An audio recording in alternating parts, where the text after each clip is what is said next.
No a teď člověk, který šéfuje poradcům Roberta Fica, připraven na Slovensku tedy Erik Kaliňák. Já se vás hned ptám, to jste panu Ficovi poradil vy? Tak trochu umlčet některá média, nebo respektive mlčet směrem k ním? Pekný večer prajem aj vám.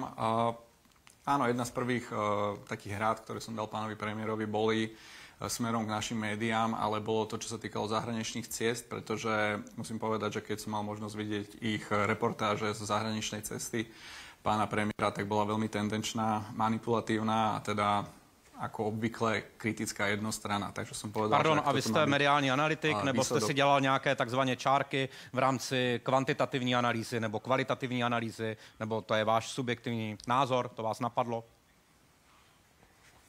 Viete čo, keď nemusíte si robiť čiarky, keď je to 4 až 6-0.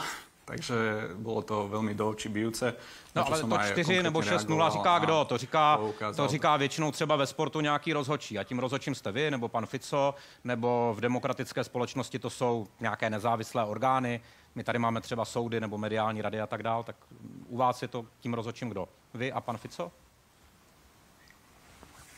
Tak záleží od toho podľa toho, na čo sa pýtate, že či tento názor, ktorý som povedal ja, mal smerovať k nejakému udeleniu pokute. To by samozrejme musela tým pádom riešiť mediálna rada, presne ako spomínate.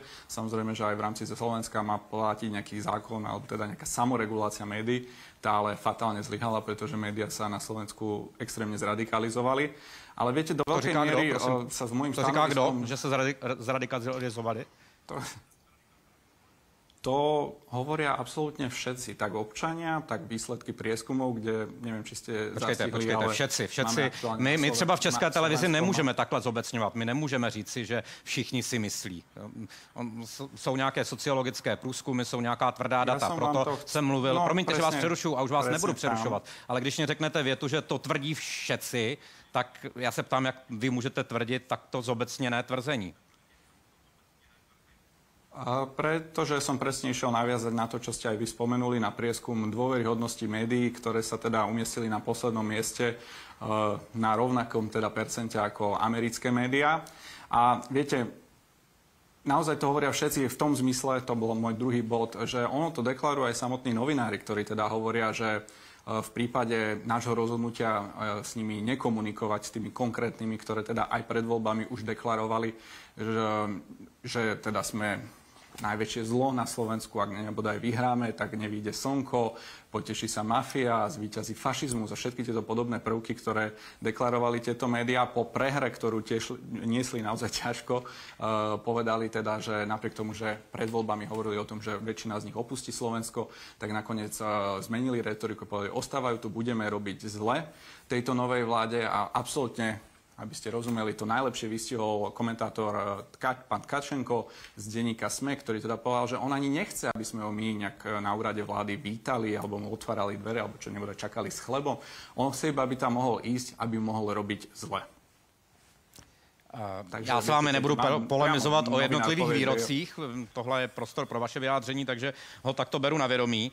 Nicméně mě zajímá, kde jste na ten nápad takzvaně umlčet tedy, nebo nechat mlčet o věcech na úřadě vlády 4 konkrétní média, tak kde jste na něho přišel a čím jste se inspiroval? Viete čo, ako som už spomenul, pre slovenské médiá sme takzvaný bad boys, teda zle. A tak sme si povedali, že by asi nebolo na škodu, aby sme sa poučili od tak predchádzajúcej vlády ako pani prezidentky, pretože na rozdiel od nás sú v očiach médií tí najspravodlivejší, najobjektívnejší, najtransparentnejší, skrátka najlepší politici oproti nám, ktorí sme teda na tej druhej strane spektra. A keď sme teda videli, že je absolútnym štandardom, že pani prezidentka nekomunikuje s médiami, nedáva priestor na otázky, a teda všetkým, musím podotknúť, tak sme si povedali, že tam asi až nevieme ísť v tej našej transparentnosti. Kde ste sa inspirovali? Takže inspirovali ste sa podľa vašeho vyjádření u slovenské prezidentky, nebo někde v zahraničí někdo zakazuje médiím tedy přístup třeba na tiskové konference, nebo jim prostě zakáže dávat vyjádření ze strany premiéra. To jste někde viděl? No áno, to vám práve hovorím, že pani prezidentka si vyberá konkrétne médiá, ktoré môžu dojsť do prezidentského paláca. Myslím si, že má na to plné právo. Absolútne to rešpektuje. Myslím si, že aj úrad vlády má právo, pretože je to práve úrad vlády, ktorý nastavuje akreditačné podmienky.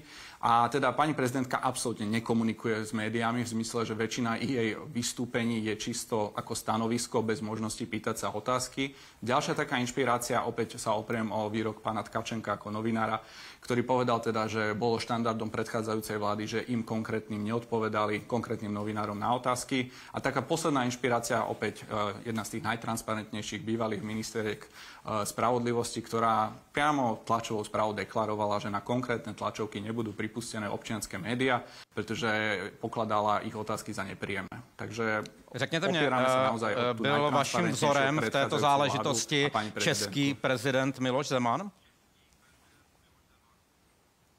Priznám sa, že nie. V zmysle, že by som povedal, že poďme to napodobniť. Nie. Myslím, že príklady, o ktoré sme sa opreli, som vám jasně zadefinoval. Ale já jen, že prezident Zeman v roce 2021, prezident České republiky, řekl, že se nebude vyjadřovat pro Respekt, pro Seznam Zprávy, pro Deník N a pořady České televize 168 hodin a Reportéři ČT. Teď jsme tedy o 2 roky dál na Slovensku a vy říkáte něco, řekněme, analogicky podobného. Tak se ptám, jestli Miloš Zeman, váš vzor, jestli je to zkrátka něco, co se vám tak zalíbilo, že si říkáte, vyzkoušeli bychom to i na Slovensku vůči médiím, o kterých my si myslíme, nebo my říkáme, že to dělají špatně, nevyváženě, že lžou a tak dále, a tak dále. Protože on totiž i ten Miloš Zeman tehdy řekl větu, že ta konkrétní média vědomě šíří informace zkreslené, lživé a neobjektivní. Mně to hodně připomíná to, co řekl pan Robert Fico v tom svém vyjádření. No vidíte, ako som povedal, neaktívne sme si od neho príklad nezobrali, ale myslím si, že je to signálom, že ten symptóm a problém nie je na strane politikov, ale na strane médií. Hovorím, na rozdiel od pána Miloša Zemana sa nemusíme opierať iba nejaké o naše subjektívne hodnotenie, ale teda sú to konkrétne výroky konkrétnych novinárov, ktorí teda otvorene deklarujú, že ich ambíciou je robiť zlé vláde, že chcú s nami bojovať a chcú nás poraziť, čo si naozaj nemyslím, keď potom tí novinári v druhej vete hovoria a obhajujú sa tým, že oni majú nejakú právo na informovanosť, že to myslia úprimne. Ak môžem sa ešte oprieť o jedného z novinárov, ktorého teda do určitej miery rešpektujem práve preto, že patril k tej skupine ľudí, ktorí deklarovali, že ak strana Smer vyhrá voľby parlamentné, že odíde a teda naozaj, že jeden z mála to dodržal, za čo klobúk dole, že je takto zásadový človek. On sám povedal, že tieto argumenty, ktoré niektorí novinári využívajú, kde hovoria o tom, že zo zákona vyplýva právo na informovanosť, a čo absolútne sedí, ale v zákone takisto aj presne napísaná povinnosť informovať pravdivo, včas a všestranne, čo posledné týždne po nástupe na úrad vlády sú konkrétne príklady, ktoré sú nespochybniteľné, naozaj to nie je len náš názor, je to nespochybniteľné, že klamali alebo minimálne zavádzali, či už úmyselne alebo nie, nechám na každého vlastnom hodnotení. Ale teda priamo tento novinár, pán Arpad Šoltes, povedal, že rozprávať o nejakej informovanosti a dožadovať sa toho, aby mohli komunikovať alebo chodiť na úrad vlády skrz túto možnosť, ktorú im zákon dáva, je nezmysel, pretože úrad vlády informuje o všetkom dôležitom pre občanov aj novinárov, o svojom fungovaní, o zákonoch, ktoré tu boli prijaté na minútovej báze digitálne. To znamená, naozaj nie je dôvod na to, aby ten argument zkrátka nesedí. Tu naozaj nemôže byť reč o tom, že niekoho neinformujeme. Víte, jako pohledem ze zahraničí, pohledem našeho diváka, který možná se neorientuje úplně v těch slovenských reálích do těch nejposlednějších detailů, tak to ale může to mlčení vůči 4 výrazným seriózním médiím vypadat jako jeden z těch kroků, které už možná slyšeli, že se děly v minulosti například v Polsku nebo v Maďarsku. A je asi logické, že si lidé mohou ptát, jestli Slovensko tedy nebude další zemí, která bude omezovat svobodu slova, omezovat působení médií a naopak, řekněme, vycházet vstříc těm spřáteleným médiím konkrétních politiků. Tak když vám dám tuhle otázku, tak nebude Polsko a Maďarsko vlastně příkladem pro vás? Musím povedať, že takúto otázku si môže položiť naozaj iba neorientovaný človek, ktorý teda nesledoval dianie posledných 3 rokov. Já jsem si ji položil. Jsem pro vás neorientovaný? Tak ak sa môžem tak spýtať, kde ste boli a robili ste takéto relácie v jenom režime bez... Pane Kaliňáku, nevím, jestli nás slyšíte. Že si dané média... Nechejme běžet rozhovor a já otázku se pokusím položit znovu. Pane Kaliňáku, jestli mě slyšíte? Pane Kaliňáku, mluvíme tedy o Polsku, mluvíme o Maďarsku, teď nám takzvaně zamrzla ta trasa, tedy ten přenos ze Slovenska. Pojďte mě prosím zopakovat odpověď. Naši diváci se neorientují, nebo já se neorientuju, nebo pořad Newsroom, který mapuje média, tak nemá zmapováno Slovensko dostatečně. Jak jste to myslel? No na to mi musíte odpovedať vy. Moja otázka je, informovali ste svojich divákov o tom, že za posledné 3 roky sa na Slovensku vypínali občianske médiá v utajenom režime. Já jsem moderátor a vy jste respondent. A u nás je zvykem, že moderátor se ptá, respondent odpovídá. Takže jestli mě můžete nedávat otázky, budu za to rád. Nicméně můžete si vyjet potom samozřejmě takzvaně vyjet všechny reportáže a agendu, kterou jsme Slovensku věnovali. To určitě můžete udělat. Ale pojďte mě prosím odpovědět. Dobre, tak to položím to teda inak.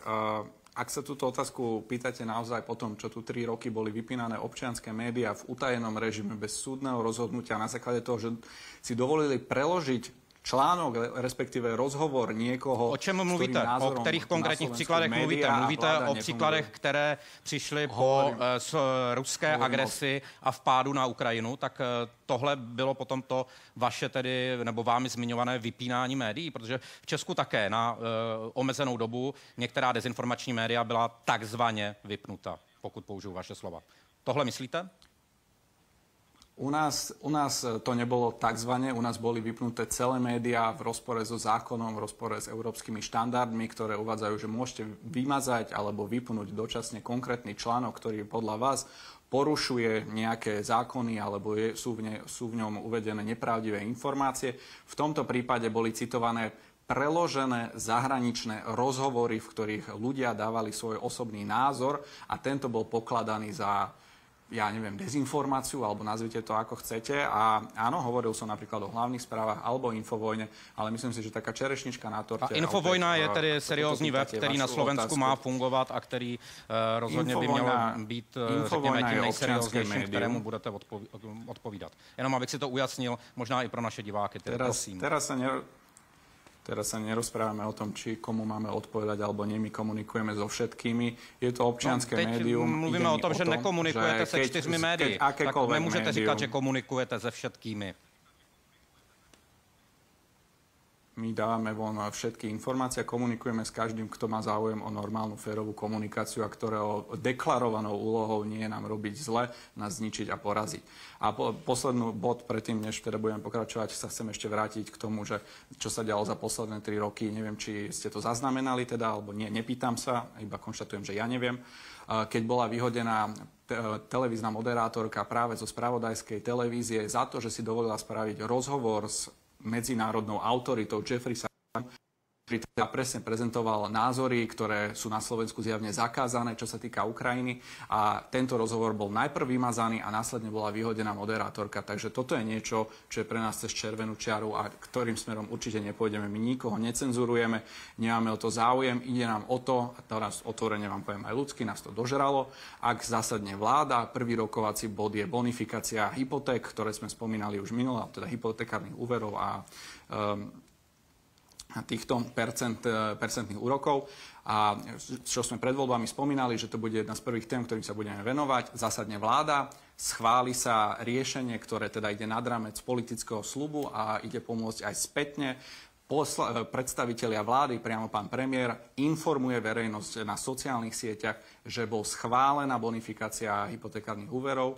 A následne si zapnete televízne spravodajstvo na Markíze a povedia, nič také nebude, nič sa neschválilo, žiadna bonifikácia úverov a hypotekárnych nebude. A pritom máte hneď vedľa, si môžete zapnúť televíziu Joj napríklad, ktorá teda deklaruje, že áno, vláda to schválila, bude to fungovať. Tak sa vás pýtam, veľa novinárov aj na Slovensku argumentuje princípom rovnosti. Ja súhlasím, má byť rovnosť medzi médiami, len presne to má byť rovnosť iba medzi rovnými. Ak máte konkrétne médiá, ktoré úmyselne klamú a deklarujú, že je to ich cieľ, a máte tu médiá, ktoré sa snažia spravodlivo informovať, medzi nimi nemôže byť rovnosť a bolo by to z našej strany porušenie zákona, ak by sme robili... Znovu se dostáváme k téme otázce, která byla v úvodu rozhovoru. To znamená k otázce, jestli vy můžete bagatelizovat a zobecňovat, že určitá média úmyslně klamů, jak říkáte vy, nebo jestli to třeba byl jeden konkrétní příklad, za který se někdo omluvil nebo neomluvil, jedna konkrétní chyba. Já bych se vás teď mohl ptát, jestli vy chyby neděláte, ale to byste mohl potom označit jako za manipulativní otázku. Takže moje poslední otázka, jestliže jste argumentoval tím, co dělala předchozí vláda nebo paní prezidentka, tak to je argumentace k tomu, že vlastně když to někdo dělal v minulosti, podle tedy toho vašeho výkladu, takže vy to chcete a můžete dělat také? Je to tedy ta argumentace, když oni, tak my, tak teď jsme tedy u vlády, tak nebudeme dávat vyjádření 4 médiím? Chápu to správně? Nechápete to úplne správne, je to pekná otázka, ktorú pokladáte. Je to ten režim, že robila to predchádzajúca vláda a bola za to chválená, to znamená, očakával by som, že ak to budeme robiť my, budeme aj my chválení, čo je samozrejme niečo, čo sa nestane, pretože tieto médiá nie sú objektívne. Tolerovalo sa to, akceptovalo sa to, dokonca pri vypínaní občianskych médií sa niektoré médiá tlieskali a súhlasili s tým. My týmto spôsobom nejdeme. My sme vybrali konkrétne médiá, s ktorými považujem osobne, že je toxické mať vzťah, pretože v zásade prekrúcajú. Uvedol som jeden príklad, viem vám uviesť hneď druhý, keď došlo v parlamente k potičke nášho poslanca, slovnej potičke nášho poslanca s Igorom Matovičom. Já bych asi pro naše diváky nechodil do, řekněme, 10 konkrétních příkladů, včetně tedy vnitrostranické politiky. Mně šlo o ten princip a šlo mě o to, jestli tedy je správné a jestli tedy opravdu to chápu správně, že 4 média nebudou dostávat vyjádření, ale jiná, která třeba vy označujete za občanská, někdo jiný je označuje za aktivistická, někdo za alternativní a někdo možná i za dezinformační, ta vyjádření budou dostávat. Odpověď prosím v jedné, ve 2 větách a moc vám poděkuju za vaši účast.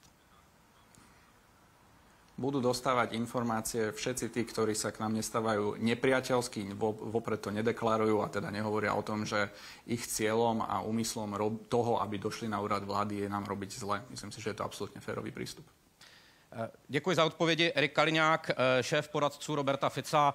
Rozhovor v celé délce uvidíte na například facebookovém profilu pořadu ČT24 a samozřejmě velkou část tohoto rozhovoru jste viděli právě teď v newsroomu ČT24. Díky za účast. Pekný večer prajem, ďakujem.